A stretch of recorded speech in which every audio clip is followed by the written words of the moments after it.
Astăzi vă prezint produsul anului 2026, această noptieră Smart. Și spun Smart pentru că avem așa, LED aici pe 3 culori, da? Lumină rece, caldă, neutră. Avem aici funcția de încărcare wireless. Uitați-vă și voi cum se încarcă telefonul. Bun.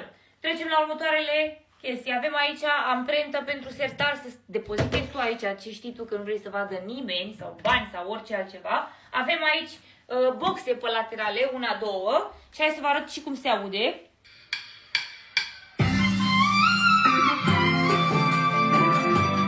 Și nu doar atât. Avem și port USB chiar aici în partea stângă. Ia uitați. Două tip normal și unul tip C.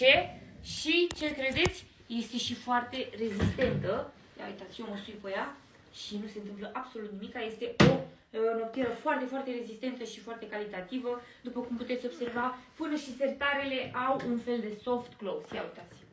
Ia uitați, nu se aude nimic, sunt foarte, foarte bune. Uitați-vă și voi.